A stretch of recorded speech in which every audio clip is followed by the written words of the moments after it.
De-escalating the fighting in Syria. Can a deal between Iran, Russia and Turkey bring calm where previous deals have failed? And does it represent a shift in international diplomacy over Syria? This is Inside Story.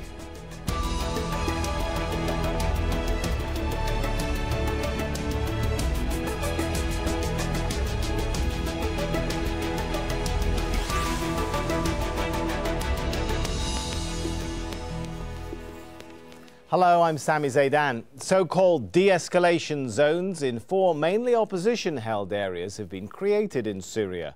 Iran, Russia and Turkey brokered the deal during talks in the Kazakh capital, Astana. Implementation of the agreements had a shaky start, though, with reports of fighting in some areas. The agreement bans weapons in parts of Idlib, Latakia, Aleppo and Hama. There's also hope for aid deliveries to 1 million or so people. Now, the Syrian government hasn't signed the deal, but state media says it supports the accord. The main opposition groups have rejected the deal, saying it lacks safeguards and compliance mechanisms. Turkey's president says 50% of the conflict would be solved if the deal succeeds. The work of checkpoints and observation posts, as well as the management of security zones, will be carried out by the personnel and formations of Russia, Turkey, and Iran. By mutual agreement of the guarantor countries, the forces of other parties can be enlisted. It's the latest in a series of failed attempts to end the war.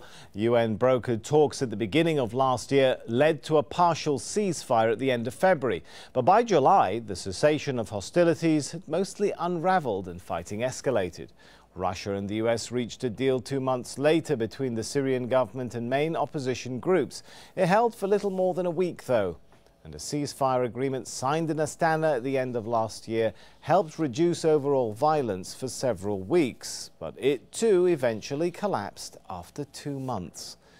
Let's get the thoughts of our guests now. Joining us from Washington, D.C., we have Mann Leverett. She's a former White House national security official.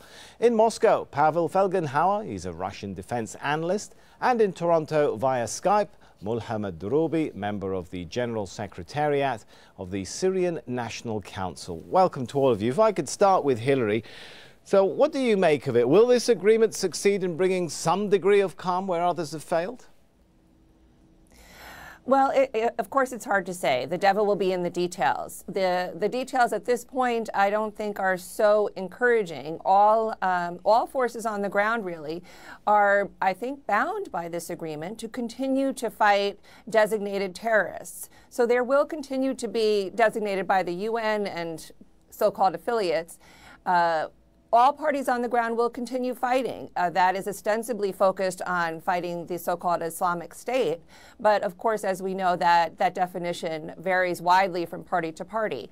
So we will still see fighting on the ground. But of course, any attempt, in my view, to try to tamp down hostilities and get humanitarian aid to the people who desperately need it is, of course, an improvement on the current situation. All right, you said the devil's in the detail. Let's get into the detail then.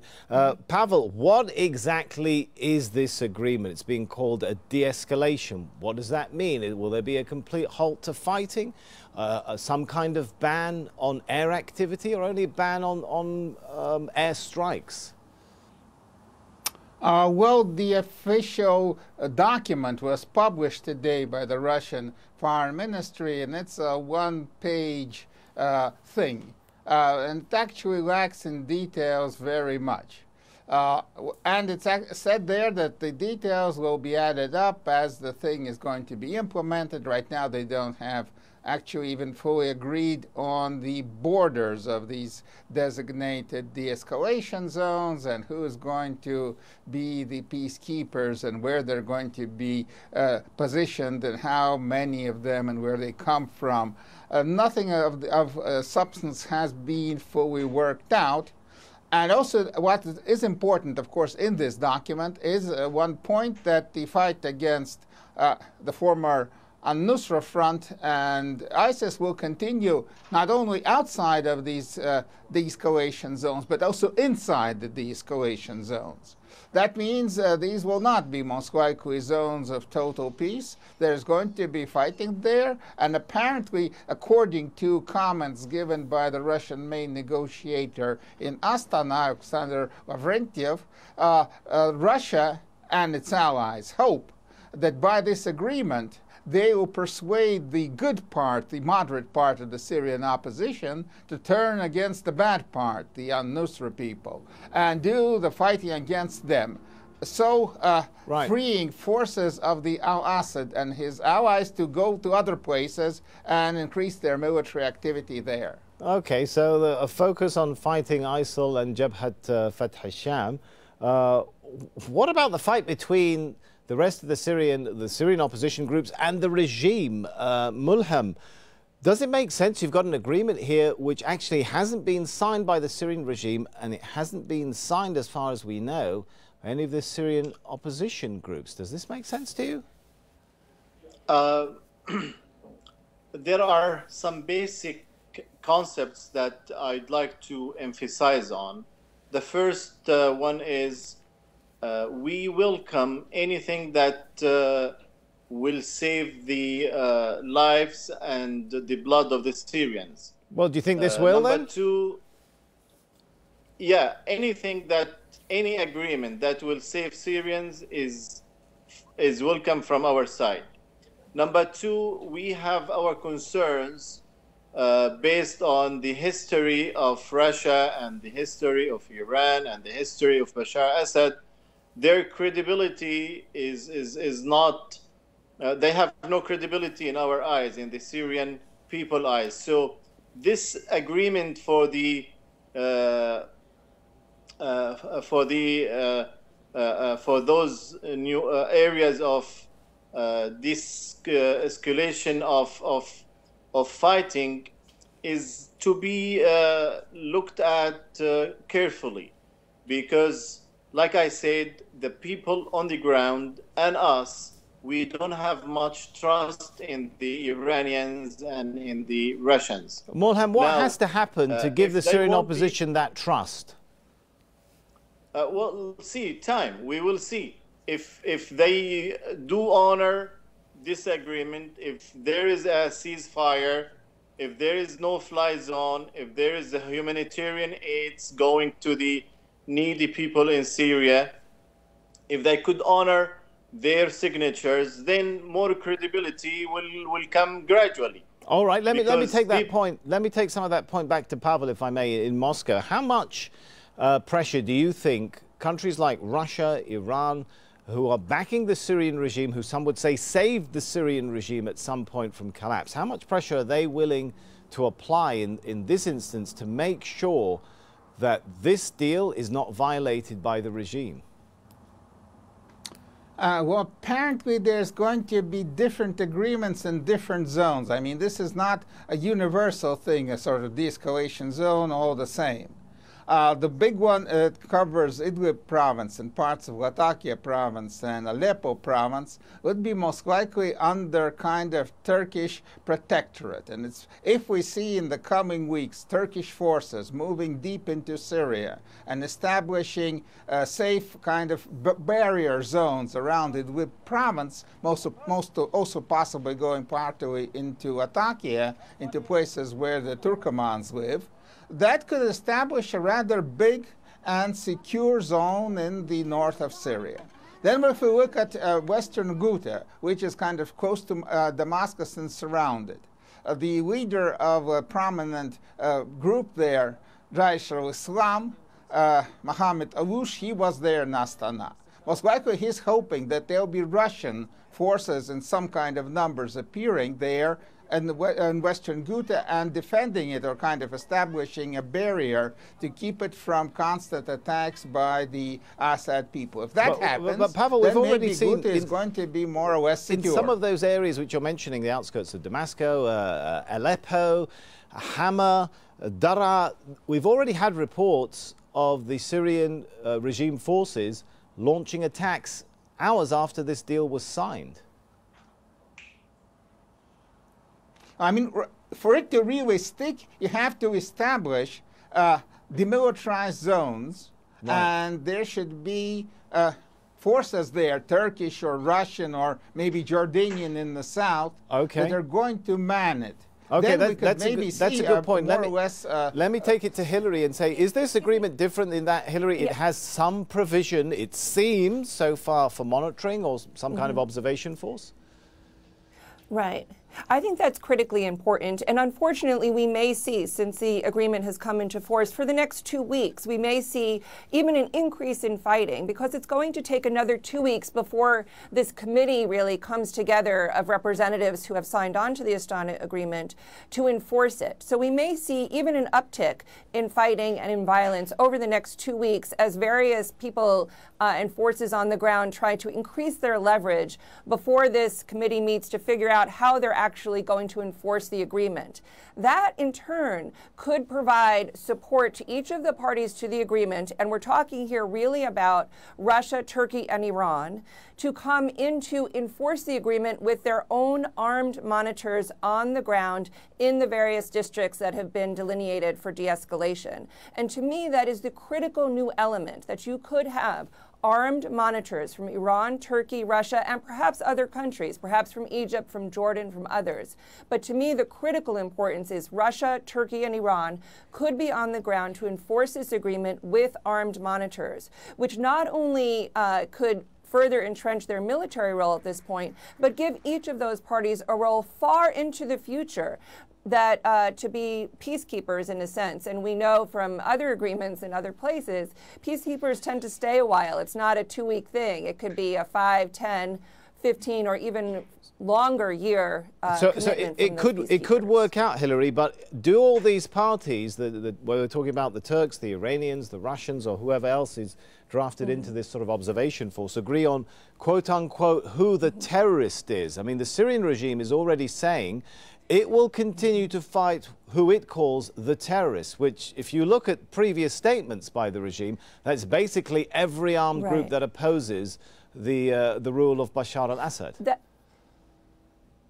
I think that's the key point. I mean, certainly the Syrian government, for whatever we think of it, is going to view any armed opposition to its governance as an illegal, criminal, if not all-out terrorist group. Then what's to stop this all falling apart? This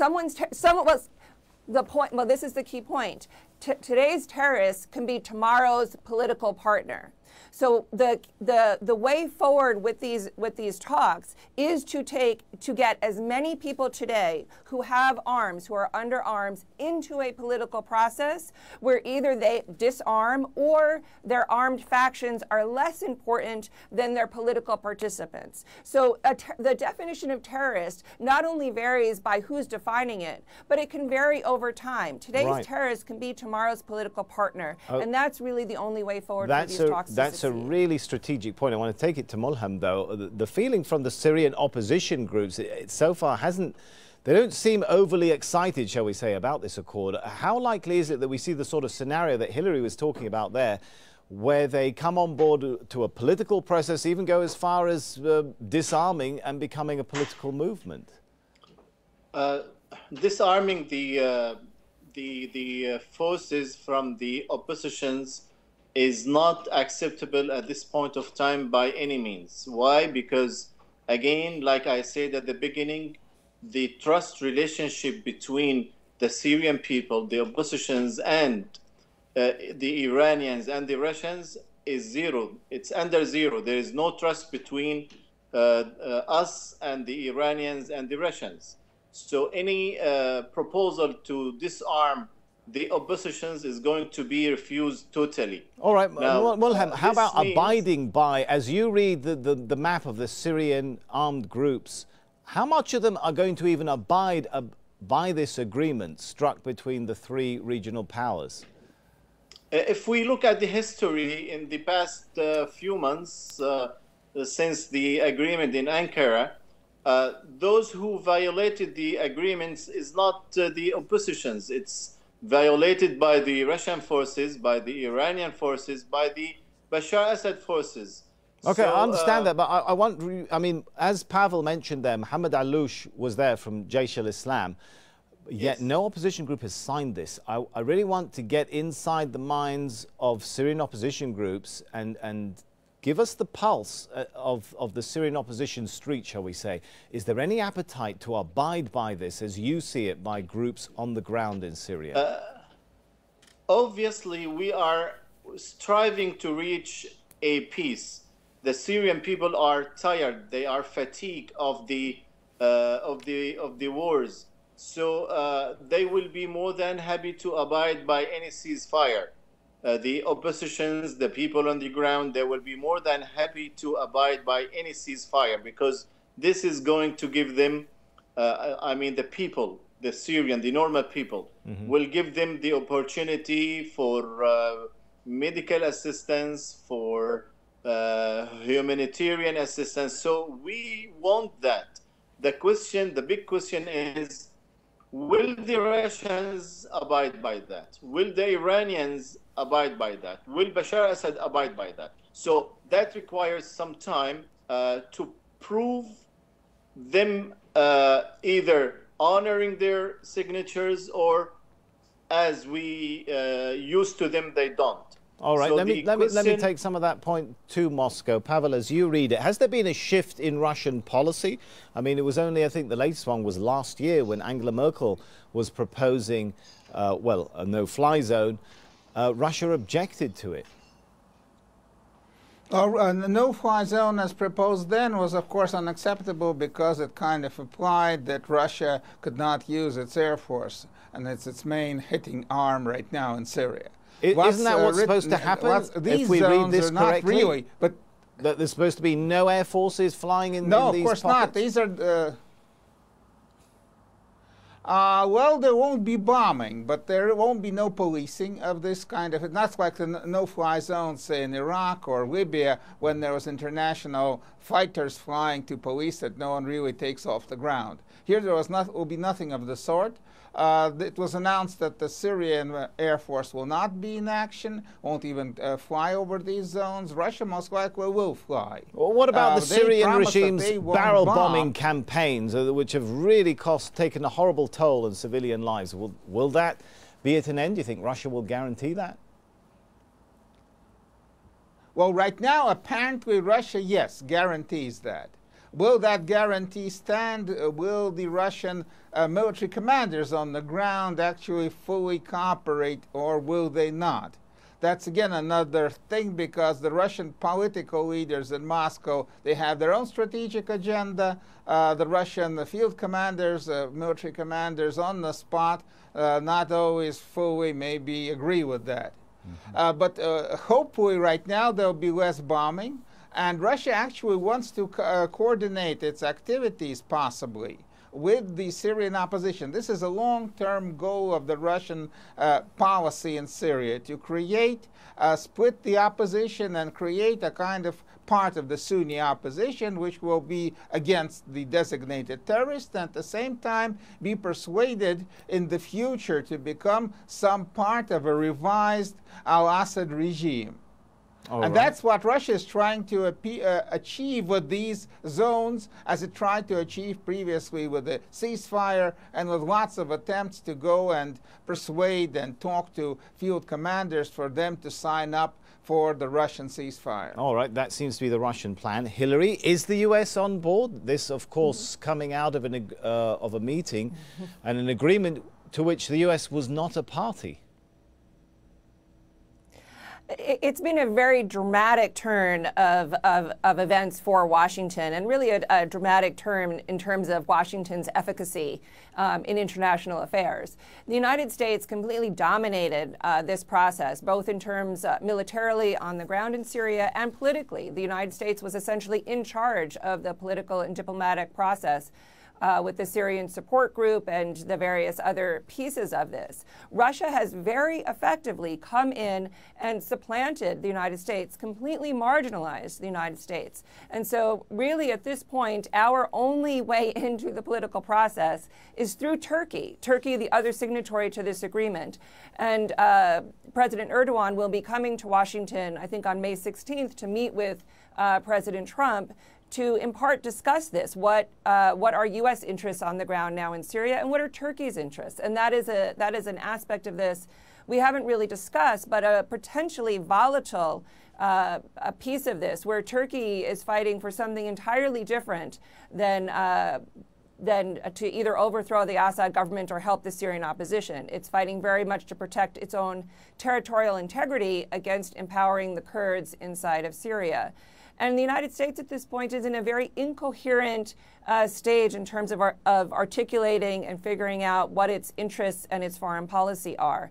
Not only will President Trump be meeting with President Erdogan, but President Trump will be going to Saudi Arabia, which had been another important player in this process up until probably about a year ago. And so I think the U.S. position is quite fluid and may depend on where President Trump sees U.S. economic and other interests at the time that he makes the decision. All right, so it seems like the Russians have a clear plan on this, Mulham. The US is still figuring out what its vision is for Syria. I'm wondering, from the Syrian opposition's perspective, are you concerned that the bottom line, the end game of this, is some kind of, if not partition, but spheres of influence between parts of Syria under Turkish influence, parts of it under Russian influence, parts under the regime or Iranian influence? Are we heading towards a sort of Berlin scenario for the whole of Syria? I hope not, and this is one of the concerns that we have. We as Syrians would like Syria to be kept united. We don't want to divide Syria, and this is actually the plan that's being presented to us is a risk, is a threat in this direction. So the dividing of Syria into areas of control by Iranians, Russians, and the Turks is a major concern to us. We have to trade off between the bloodshed that has been taking place for 6 years now and might continue, and with the risk and the threat that Syria might be divided. We are still analyzing the agreement. We are still analyzing the pros and cons, the advantages and disadvantages in this regard. But yes, it is a concern. Yes, it is a risk, and we have to find out the involvement of other regional countries like Saudi Arabia, and we also would like to know the position of the United States in this regard. We don't feel very so the Syrian comfortable opposition with still only weighing Iranians it up, and Russians. still analyzing it. In the meantime, if we analyze this from a military perspective, Pavel, ensuring the opposition abandons military activity in these little pockets or zones, surround them with checkpoints, observation posts, in a sense, does that put a lid on the revolution? And is that Moscow's military goal from some of this?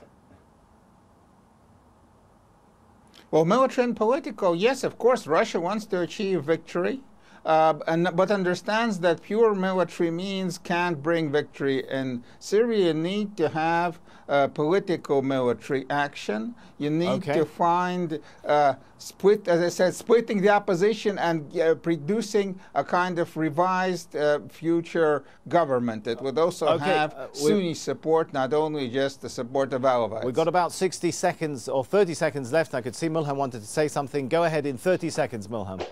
Yes, I mean, any real solution in Syria cannot be implemented if it is isolated from the other powers in the world, including, of course, United States and regional forces and political players like Saudi Arabia. Okay. Now, I'm afraid we are out of time. I'm afraid we're going to have to leave it there. I'm sure we'll be back talking about the situation in Syria, though, before not too long. Let's thank our guests for now, though. Hilary Mann Leverett, Pavel Falgunhauer, and Muhammad Durubi. Thank you too for watching. You can see the show again anytime by visiting our website, aljazeera.com. For further discussion, you can head over to our Facebook page. That's facebook.com/AJ Inside Story. You can also join the conversation on Twitter. Our handle there is @AJ Inside Story. From me, Sami Zeidan, and the whole team here, for now, it's goodbye.